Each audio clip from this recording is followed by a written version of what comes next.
Oke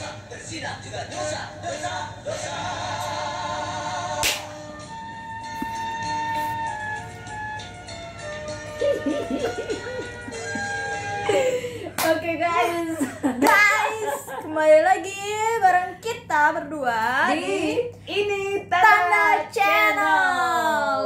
Bareng gue Noven Dan gue Artika. Yep, kita bakalan ngomongin tentang Dosa. seperti tadi kata Roma Irama, Pak Haji Roma Irama, memfitnah itu dosa, membunuh itu dosa, berzina itu dosa, mencuri itu dosa, apalagi dosa pokoknya. Kalau lo berdosa, lu berdosa. Kenapa kita perlu membahas itu sih, Tik? Karena gampang banget gitu. Kadang orang nyebut kata dosa Iya. ketika lu ngelakuin kecerobohan aja, lu dibilang lu berdosa lu. Terus kita sering ditakut-takutin. Iya, ditakut-takutin. Lu dosa lu, ntar masuk neraka. Dosa. Itu gue kecil begitu sih dulu. Iya bener. Pokoknya entah itu sama temen gue sendiri, entah itu sama orang tua gue sendiri, atau orang yang lebih tua gitu ya. Waktu kecil sih lebih sering. Yep. Kayak misalnya gue melakukan kesalahan atau melakukan sesuatu yang dianggap salah, terus dibilang dosa, masuk neraka gitu. Kita selalu takut-takutin yang kayak gitu. Ya sih. Kadang kita jadinya menganggap dosa ini sebagai hal yang sangat menakutkan. Jadi kita tidak bisa, kita tidak bukan karena kita tidak mau melakukan itu. Gimana ya? Bukan atas dasar kesadaran kita, tapi hanya karena kita takut itu dosa gitu. Tapi sebenarnya gini, Tik, ini berangkat dari seringkali kayak ini gue nonton di salah satu stasiun TV yang tau lah, mungkin lu tau nggak sih yang jadi dia kayak reality show gitu. Apa? Jadi yang gue takut salah pokoknya ngomong tentang sih. apa? Gue takut salah ngomong. Jadi dia reality show di salah satu stasiun TV kayak yang kayak mendokumentasikan pihak-pihak berwajib di jalanan gitu loh, membasmi kejahatan, tau nggak? Iya, terus Yang siap 86 ya disebut. itu Ya itulah maksudnya ya, gitu ya. Itu. Kan nggak maksud kan itu kan ini Ya, kan betul, kebetulan betul, aja dia betul, pakai kan. nama itu kan. Tapi ngerti kan maksud gua acara itu kan. Ngerti. Nah jadi beberapa kali gua nonton sebenarnya bagus menurut gua itu acara. Ketika misalnya mereka menjaga keamanan, terus nangkepin begal-begal gitu, jadi membuat masyarakat jadi lebih nyaman kan, karena begal-begalnya ditangkap. Begal, gitu. begal. Di kampung gue begal. Begal apa begal? Di kampung gue begal. Ya udah, terserah deh. Itu Lu aja mau diri begal, gua. mau begal. Nggak apa-apa, kan logat beda ya kan. Betul. Nah pokoknya gitu intinya. Maksud gue itu bagus pas gue menonton yang begitu gitu. Tapi ada part di mana yang membuat gue agak tidak setuju. Gue tidak setuju dan merasa kayak ya ini gue sih, orang lain mungkin setuju aja. Jadi mereka kan sering kali juga ngegerebek kayak hotel atau kayak semacam kos-kosan gitu ya, atau kayak wisma gitu. Iya. Apa itu motel bukan? Iya, motel. Ya kayak semacam bintang-bintang gitu kan? Iya, hotel-hotelan lah ya gitu. Sama itu kan yang mabuk-mabukan itu apa? Klub iya, gitu, klub. gitu ya. Tapi kalau klub sih lain cerita ya. Tapi ini maksud gue iya. kayak tempat penginapan kayak hotel, kosan gitu. itu kan sesuatu yang private ya. Iya betul. Itu kita kemarin sempat ngomongin tuh yang cuman nggak kita nggak mention sih, lupa kayak kita nggak kepikiran ke situ. Soal ini akhirnya nyambungnya ke sini, yang private, papan tanda, hak privasi. Yep. Oke. Udah lupa lagi. Gak Gue udah panjang Gue kira-kira. tau gak mikirnya kemana? Ke yang ngobrolan kita sama si Andra. Nabi. Ya itu pokoknya menurut gue kayak kos-kosan gitu kan ya, itu private banget gitu loh. Terus lu datang ngegerebek. Terus, apa yang ditangkap ya?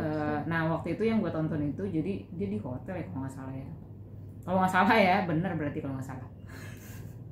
Jadi di hotel, tapi hotel yang hotel-hotelan lah gitu kan. Terus ketangkaplah ada 2 wanita di situ. Ternyata lagi nungguin, singkat cerita mereka lagi nungguin klien mereka. Jadi mereka ini adalah pekerja seks komersil gitu ya. Nah terus si ini yang berwajib ini, gue nggak mau nyebut ya, pihak berwajib ini perempuan gitu, jadi sesama perempuan lah.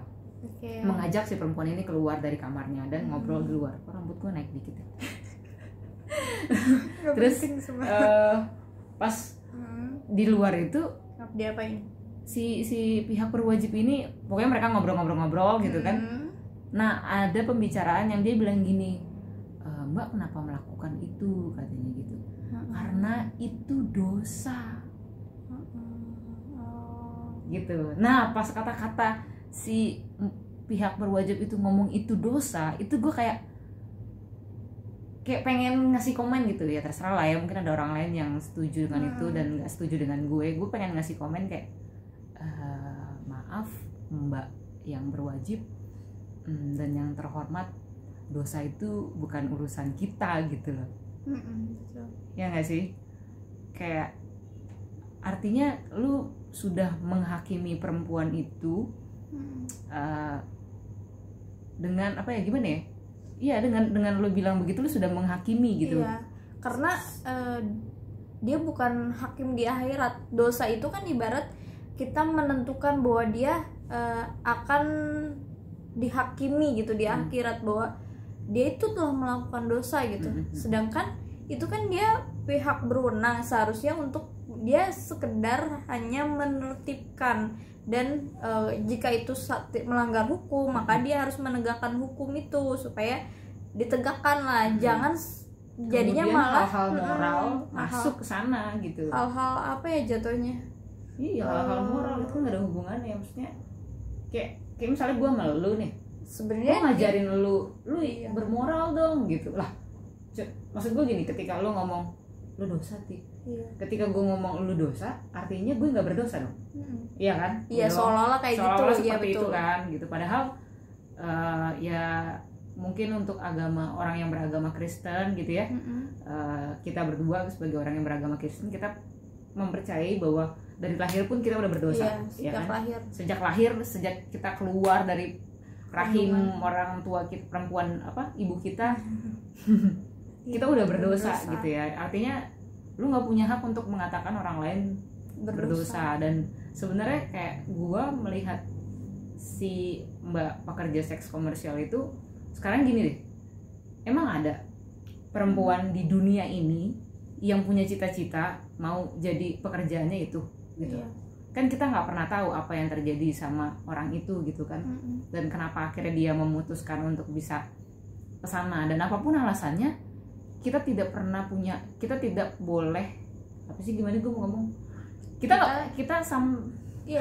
boleh. Kita tidak punya hak untuk mengatakan dia berdosa. Nah gitu. Jadi berangkat dari itu sih kegelisahan gue. Seringkali kita gampang banget nunjuk orang tuh bilang berdosa, tapi kita lupa ketika kita nunjuk gini, 4 jari kita tuh mengarah ke kita. Gitu betul. Kan.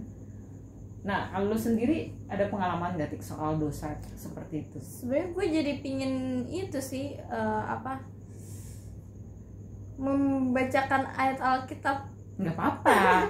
Guys, ini kebetulan kita berdua agamanya tapi Kristen. Tapi gue lupa ya. Kita nggak ada maksud buat kristenisasi kalian gitu. Kalau seandainya kita mau ngangkat dari perspektif agama yang lain sih bisa aja. Cuman kita nggak berani, takut ada yang salah gitu kan. Ya, jadi kita berangkat dari agama Kristen karena kita kebetulan agama Kristen ya guys. Gitu. Agama Kristen aja kita belum tentu bener, jangan-jangan ada yang salah juga. Iya, kalau salah komen aja. Tapi kalau salah ya udahlah ya. Kita kan selalu benar. Enggak maksudnya kita orang Kristen juga ya, walaupun gitu sih, walaupun mau salah kita benar juga gitu. Tapi paling enggak kalau tiba-tiba ada yang ngelaporin kita, lah kenapa gue juga agama Kristen gitu. Iya. Nah, kalau misalnya agama yang lain kan gue nggak punya backup gitu. Iya betul. Nah, lu mau bacain apa? Gue tuh lupa ayatnya weh. Guys, kenapa sih Tika tiba-tiba mau baca ayat Alkitab? Karena dia mau jadi pendeta soalnya. Jadi perbincangan kita tuh harus didasari oleh mungkin pendukung lah, pendukung untuk, ya, supaya nggak asal ya. Ya supaya pemikiran kita juga nggak asal gitu. Walaupun menurut gue pemikiran gue tepat lah, asik. Iya, maksudnya harus didukung juga ya, gitu. Ya, biar orang lain supaya ada legitimasi ya, oh ini kuat gitu. Dan karena siapalah gue gitu. Mungkin kalau Nabi Andra yang ngomong lebih kuat ya. Iya. Bentar ya guys.